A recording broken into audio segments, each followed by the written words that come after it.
Okay, this is a video I'm gonna do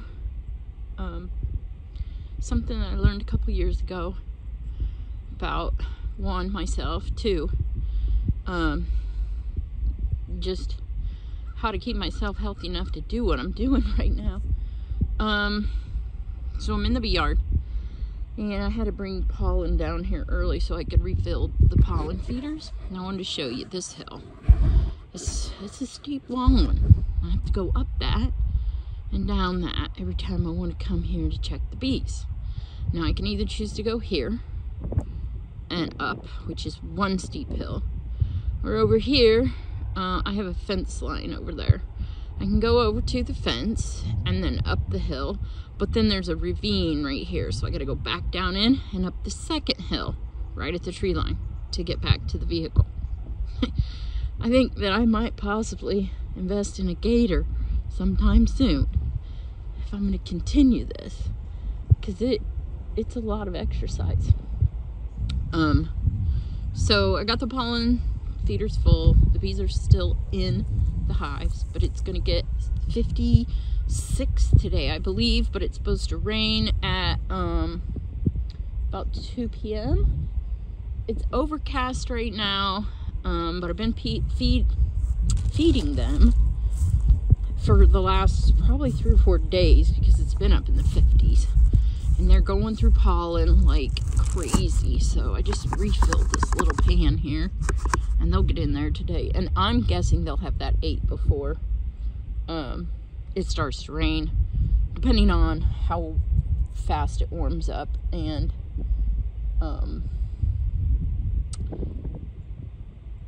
when it starts to rain.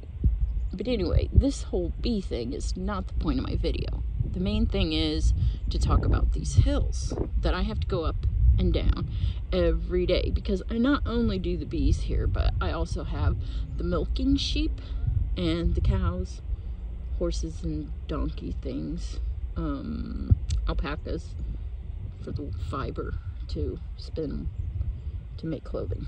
So this is a lot of movement up and down hills.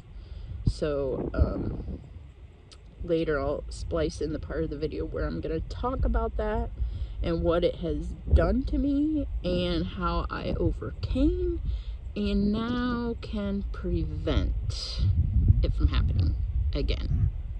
Okay, it's probably too windy to film, but here is this huge other dip that I told you about, that if I chose to go along the fence, which is right here, that white line, I had to go down in there and then back up the hill again.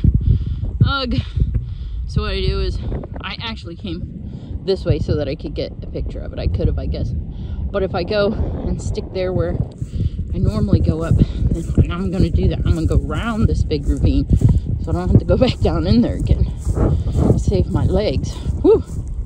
Well, splice this into my video as well. These are my queen breeder boxes out there. So I'm going to have a drive that I can go straight to that bee yard with my bee van so that I can take equipment with me when I go. But that little baby donkey's ruining the video. She's mad because we took her from her mom. It's time to be weaned. And then I was petting her and left her, so she's mad. She's gonna go find her mama now. Anyway, so here's another hill that I have to go up, and this one's pretty steep. I have to go up this hill every time I want to go to that. It's the old house, but we turned it into a barn. Not the chicken house there. That thing's ready to go. She needs laid to rest, I guess we'd say. So I have to go up this hill too every time I need equipment. So if I forget anything, I just want to cry. Everything here seems to be uphill, uphill, uphill. I'm getting quite a workout. I will say that. And I'm sure it's good for me, but I'm crying all the way. Okay, I hope you're going to be able to see this. So I just got back from doing the chores. And this is the part of the video what I have to do pretty much every day. Because the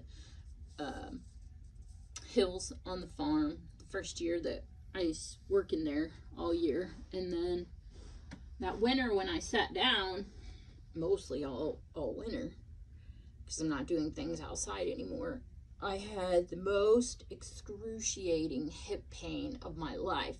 I guess you'd call it hip bursitis. And I watched a bunch of YouTube videos on how to heal this hip bursitis and things like that. I honestly thought it was odd because it happened in both hips. So I knew surely like both of my hips didn't need replaced like at the same time. That's a little odd. So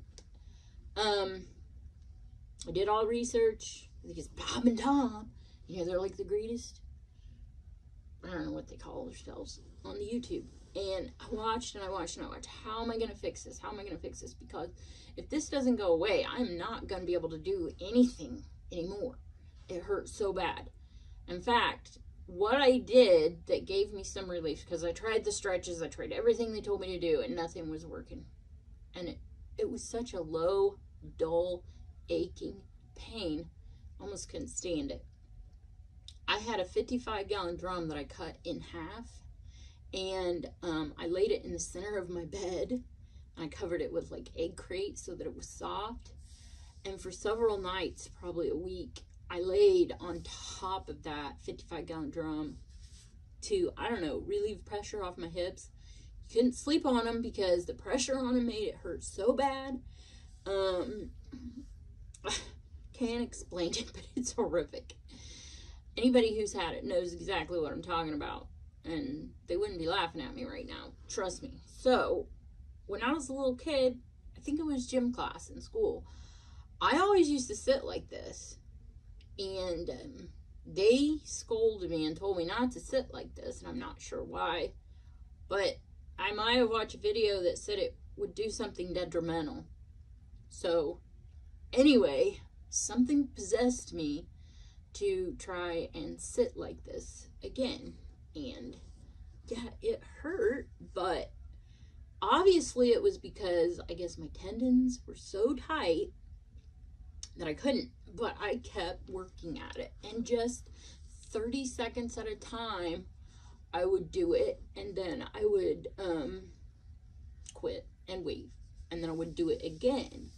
And so now you can see, like, I hadn't done this for a couple days, hadn't sat like this, and the inside of the legs right here, it just, you get some excruciating pain right off the bat when you try to sit like this. And sitting back like this when you first sit down, it helps relieve that pain a little bit.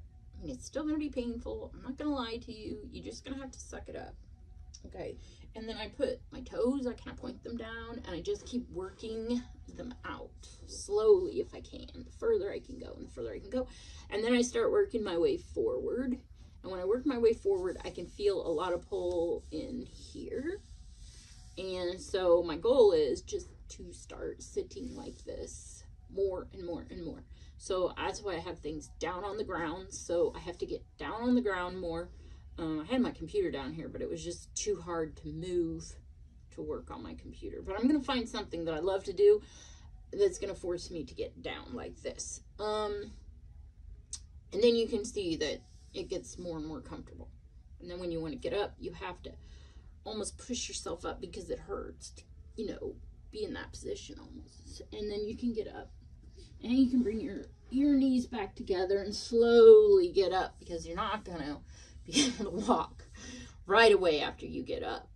But probably within 3 days of doing that several times a day, it eliminated my hip pain. Now, I live with that hip pain as long as I don't stretch often. And I am going to assume that because all of my life I lived on the flat, that I never worked my thigh muscles nearly like I do now, because every day in order to go do chores, I'm up and down the hills, up and down the hills, up and down the hills, several hills a day. And it's killing me. But as long as I stretch, I can eliminate that. This is the other thing that I began doing, and that's what's called the primal squat. where you just sit like this all the time. And this helped my back because I started having a lot of back pains, and from lifting, say, heavy bales, stuff like that. Wood, we're splitting wood. And so you just slowly learn to start sitting like this. I think it's Chinese that do this a lot. And it also helps increase your hip mobility, I guess you could say. And I will read a book, and I will try to sit like this for as long as I can. And the first day that you start doing it, you may see some increase in your back pain because what the lower back, and this is pulling downward, stretching it out. So you'll feel a little bit, I guess, irritation. But then if you keep doing it as often as you can, you'll notice your body will start to relax the muscles more, and that back pain should go away. So those are the two stretches that I really don't think I could ever live without now.